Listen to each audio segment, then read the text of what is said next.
Wassalamualaikum warahmatullah. Merci beaucoup. Honorable député Aline Ndao, vous avez la parole. Ibrahim Mbodj se prépare.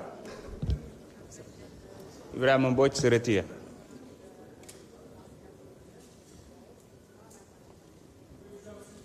Saliou Ndione se prépare.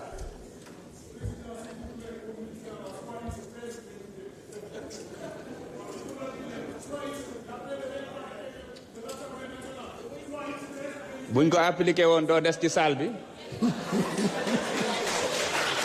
perturbé rek ngay def.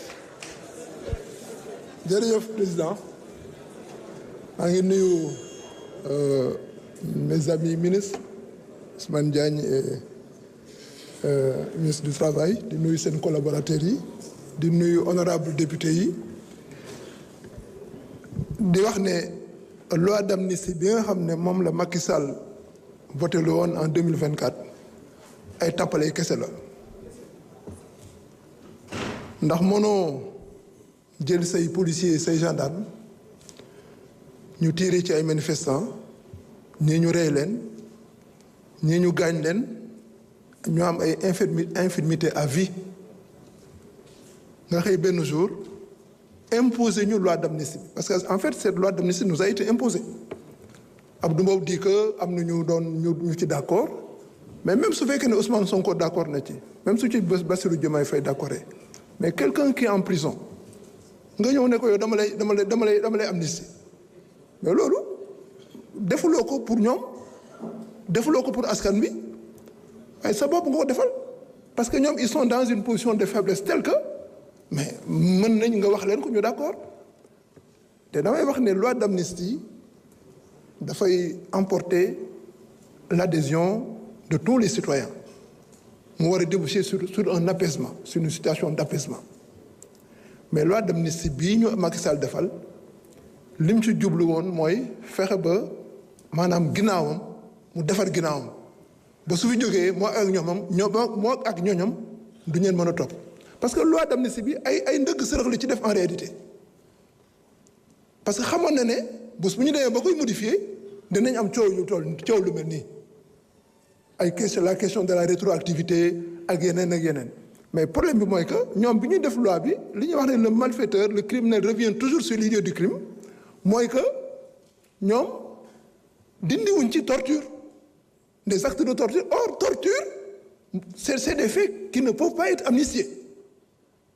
et donc c'est côté boobu lay saluer notre collègue Amadou Ba. Vraiment, il a eu le courage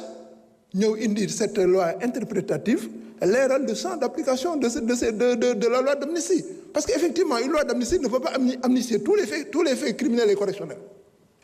et donc vraiment je salue le courage de notre collègue Amadou Ba li ñuy wax ne FDS yi la ñuy viser non c'est pas vrai les commanditaires en premier lieu ñi nga xam ne ñoo jox ordre force de l'ordre yi ñu tiir ci manifestants yi ñooñu ce sont les personnes les plus visées en premier lieu commencer par le président lui-même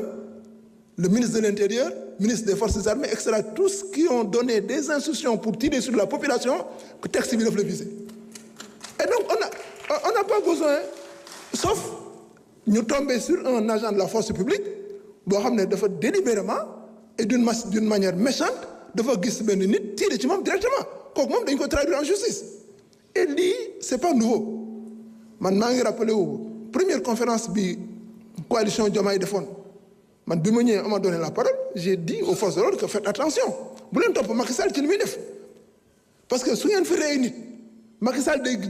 jóge nguur gi dem yoonam bàyyi leen fi ak ñun ñu nekk ak yéen te képp ku fi def njooma dañ lay topp et malheureusement c'est la situation que nous vivons actuellement képp koo xam ne rey nga nit wala gaañ nga ko délibérément dañ nga topp que nga nekk un agent de la force publique que nga nekk un nervi parce que en fait en réalité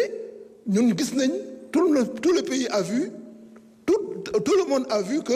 les agents des forces de l'ordre dañoon ànd ak ay nervi ñuy tirer à balles réelles sur les populations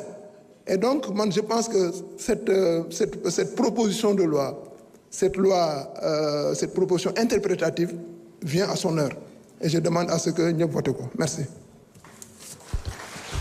Merci beaucoup honorable Saliou Ndione. Madame Saï Cissé se prépare.